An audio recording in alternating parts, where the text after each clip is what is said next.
So what's going on, guys? So yesterday dev brief 114 was released to us, and you know, it just every dev brief just keeps getting better. This time they dropped us this image, the roadmap of 2021 for what's basically coming in update 9 and what is still to come. So first, before we dive into this, they did mention that there will be a public test environment coming to the game. So they did tests in the past for content coming into the game, but this is going to be a standalone application that you can download, and they're looking to, in the next few weeks, start testing everything that's going to be coming up in update 9. So starting off, let's address the elephant in the room that they're actually going to be testing on this PTE, and that is the Warfare Forward Garrison meta. So basically what they're looking to do is adjust it so that in the first row of the red zone you will be able to make a garrison. So it's not quite Ninja Garrison from behind, but you will be able to kind of flank around better from the side. On top of that, this will cost 100 supplies instead of 50, so that's gonna you know, obviously you can't just go there with one supply guy. You're gonna need either to kind of escape redeploy, or you're gonna need to have your commander drop supplies. So it's gonna kind of shift it up, and it's gonna be interesting because how are you gonna get it there safely without letting the enemy know, you know, because obviously if supply drop comes in, maybe the truck, but then also that's kind of hard to see. So it's gonna give that risk reward kind of factor into getting those garrisons up. It'll also be disabled within, if an enemy was within 100 meters. So again, just kind of makes them be more conservative, make you kind of think about where you're going to place them. And yeah, it's gonna definitely kind of change things up. So they're going to be testing it on the PTE, and they're going to kind of observe how it kind of ends up playing out. So be sure to get in there and test it out when it comes out. So some of the stuff that's here, as you can see, we've already covered in our previous video of 113. So if you want to see something that I didn't go into quite as much information in, please check the card up in the top right there. The first thing that was addressed here is that there's going to be melee weapons come to the game, and that was actually at the end of the last dev brief that I just forgot to include, so I'm including it in here now. So it's going to be interesting because the amount of times mostly it's kind of when I've got a car, to be honest, that I'm like, damn, I wish I had like a melee weapon to just like slap this guy. I mean, I've had a video where I've been hip firing at like close range and just not hitting. So melee weapons are definitely welcome to the game. Next is going to be server admin cams, and that's going to be great for the competitive, as I've already mentioned before, you know, in terms of the games being played. You know, there's obviously can be streamed and, you know, recorded by an observer, as well as just for content creators as well. It's going to kind of explode open an avenue of kind of new ways to make some content for the game, and it's going to be great. So next we are going to be going into probably the biggest part of update 9 that's going to come out, and that is the armor rework. So obviously we did talk a little bit about it in the last update, but essentially, you know, what they're looking to do here is some of the confirmed changes that they're making. They're increasing the MG belt size to 200. They're fixing the zeroing of the MG, resulting in far less drop off. They're reworking several associated sound kind of issues with it, creating new visual effects for non-penetration hits, which is going to also affect AT, so it's going to, you know, give you a better indication of when you haven't properly penetrated. Reworking HE shells to not collide with smaller objects, which we again covered in the last video. Buffing HE shells readiest on all vehicles. Essentially, they're also looking to improve, you know, the visual quality of the tanks. That will help lower VRAM requirements, which is weird when you think about it. You don't think it actually renders that much, but I guess it does. They're also going to alter the fuel cost, so they haven't specified what that will be, but they might, you know, increase the cost of the Tiger, maybe reduce the cost of the Panther, you know, just going to make some adjustments to that. They're also making hitbox adjustments, collision adjustments, penetration values and angles, armor values, and tank handling and stability. So yeah, overall they're making a lot of confirmed changes, but also on top of that, they're looking to constantly keep an eye on, you know, getting feedback on what they're looking to change. So overall, they're literally looking to change absolutely everything. As you can see in the dev brief, they've just listed a million different things that they will address. You know, if you want the turret speed change, if you want switching seat speeds, you know, if you want the rearming or the repairing, the crew loadouts, you know, hitboxes, collision, penetration, you just want anything adjusted, visual effects. There's so many things that they're looking to change, and they're just keeping an eye out on. So yeah, be sure to hit them up with some feedback if you feel like there's some changes that you would like to see.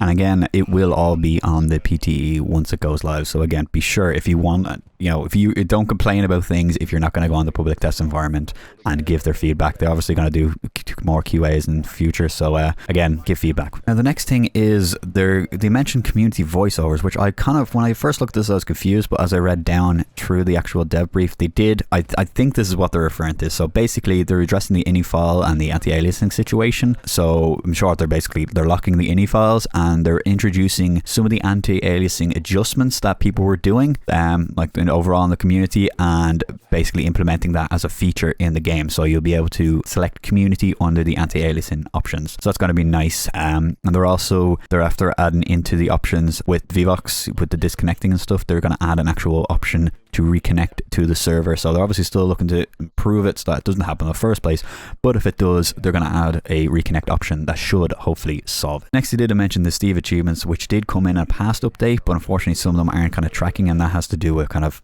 more their client server side, but that should be all sorted on update 9 and we should be able to kind of track our achievements. Again, they're going to do the added and refined localization for mostly essentially kind of Asian kind of populace that kind of came into the game over the past couple of months, and again, great to see that they're kind of addressing it. It'd be better if they kind of announced more, like directed it, like, oh, we had this, so we're going to do this, rather than just, hey, we're adding a localization, but it is what it is. So yeah, then they're going to be adding additional loadouts. So basically what they're looking to do is add a loadout for every class that doesn't have a secondary loadout. So obviously we've got the MG34 coming in for the machine gunner. They're looking to add a second commander class, which is going to be interesting. I don't know what their kind of plans is for that. They're going to add a secondary sniper class as well as a tank commander. So that's what we kind of can expect coming up in this next update. And they obviously haven't mentioned anything about the other ones, only the machine gunner. So I'm excited to see what they have planned in store. We've also got some sound improvements across the board. I'm assuming when they say bar, they mean the actual gun, to footsteps, to death. So basically they just want to kind of improve those audio things. And to be honest, overall the game sounds amazing. So the fact that they're always looking to improve the audio and visual kind of aspects of the game is amazing. So next, one thing that I asked for last time and they're bringing in right now is a warm-up staging period, and yeah, I can't wait. They mentioned it in their Q&A that they would be coming, and it's going to be coming straight into update 9, and it's going to be great for both regular games and the competitive side of Hell Let Loose, and yeah, much welcomed. They're also going to have an XP level increase, and as well as that there will be a max overall level increase, so we'll be going from 200 to 500, and for those who are already at 200 and were continuing to play, that bonus XP that they've it's basically kind of been stored as, and it's going to be added into their account, so they're going to shoot up in levels depending on, how much they played over reaching level 200. They're also looking to make some visual changes to the UI in the deploy screen, which is kind of going to be nice little changes that they're making. They're looking to add a deployment list, make things kind of a little clearer, because sometimes, even for newer players when you're coming in, it's trying to, figure out what the hell is going on, where you can spawn, what each icon means and stuff. So it's just generally kind of helping that, and obviously the deploy list will make kind of your deployments fast. You won't be looking around, it's like, oh shit, where's that garrison, and hopefully it'll kind of fix sometimes, OPs and garrisons overlapping if they're too close to each other and whatnot. So yeah, hopefully it's going to make things just a little more streamlined in that regard. So yeah, they're looking to make improved optimizations, and I guess that falls, Weapon Zero falls under that, because they're looking to kind of make sure that the bullet drop off is kind of working the way it's meant to. You obviously, if you're looking to shoot at someone at range, you're gonna have to aim above their head, because sometimes it can kind of be a bit janky and kind of undefined where you're actually meant to be aiming. So hopefully this update should address some of that. So again, addressing a major issue, which is great to see, is the grass and foliage issue of, you spawn in and there's nothing, then bam, cornfields spawn in front of you. And yeah, so basically they're looking to mostly focus on once where the areas of where you're spawning, that it will load in first, and expand out from that, rather than trying to load everything across the map at once and causing the delay kind of where you've spawned and whatnot. And they're also looking to make sure that the adjustment settings of the foliage doesn't actually affect bushes, because there's kind of some issues where a setting on medium and a setting on epic would have different bushes moved in different places and stuff. So they're looking to completely kind of streamline that and make sure it's all working the way it's meant to be. So next, something that was unexpected and kind of not really mentioned, was they're actually looking to add offensive modes for both Germany and USA on Utah Beach. So obviously we did have Omaha, which was only an offensive mode, but they're looking to make Utah into an offensive mode for both sides, which is kind of going to be the first map to do it for both sides. Usually it's, you know, you're playing on one or the other. So yeah, it's going to be interesting to see how that map plays out. I imagine that will also be on the PT, so be sure to check it out. Again, this update will have the weapon visual quality overhaul that they kind of mentioned before, which will just kind of, yeah, hopefully improve your performance and just make the weapons kind of look a little nicer overall. So lastly, something that they mentioned below, but they didn't actually include in the image. Obviously, there's going to be more changes and more kind of optimizations and bugs and crash fixes, but they mentioned improved damage occlusion system. So I'm assuming that's kind of to do with, you know, bullet penetration and whatnot, and making sure bullets don't, you know, get stopped by things that they shouldn't, you know, maybe just, I mean, a little branch isn't going to stop MG or whatever. So hopefully that's kind of, they didn't specify, so I'm just based off the definition of occlusion, I'm just kind of working off that, but I guess we'll have to wait and see. So now, what is still to come? And again, this is only their medium term goals, not their long term. This is just, you know, what's going to be essentially coming this year, you know, with update 10 and possibly update 11. Maybe this could all just be update 10, but they're going to have continued improvements to the armor system. They're going to make the campaign brought into the game, which obviously I covered in the last video, which is just kind of be more of a, there's going to be a series of matches that you play that kind of acts like a campaign. They're going to be bringing in the flamethrowers, which again we covered before, Kursk, which was mentioned in the last update, but with that there's also going to be another Eastern Front map, which I'm hoping for Stalingrad.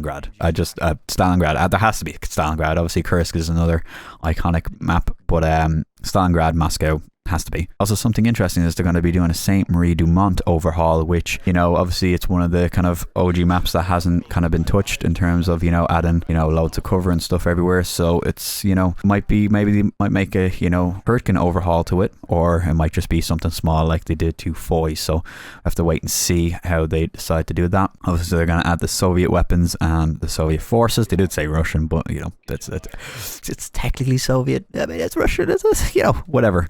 They're also going to have their vehicles, you know, weapons vehicles, and obviously the forces. They're going to continue to make in-game effects adjustments and overhauls, as well as the sound effects. So again, always loving to see the continued kind of adjustments to everything. Also going to make continued implementations and expansion on the Orcon feature, which stands for remote console. So you know, for whatever people do with that, not a person in that end. So ignore anything I have to say about that. And we're also going to get 2 Western Front maps, so that's going to be interesting to see what they decide to bring in there. What battles do you think these could be? Be sure to comment down below and let me know what ones you think. Personally, I'd maybe like to see the liberation of Paris, and maybe even, you know, obviously a lot of people have been looking for Operation Market Garden, which would be a nice one. As well as that, we might even actually see the Siege of Bastogne, because, you know, we already have Foy, and if they're going to be bringing a campaign mode, you know, going from Foy to Bastogne, you know, it just kind of flows as well. So yeah, one of those 3 I would like to kind of see coming in. So yeah, be sure to let me know what ones you'd like to see in the game. So yeah, at the end they just left a little note kind of saying, usually, you know, dev briefs go towards one, or they're throwing off new things or addressing mostly old things, but, you know, overall they're looking to kind of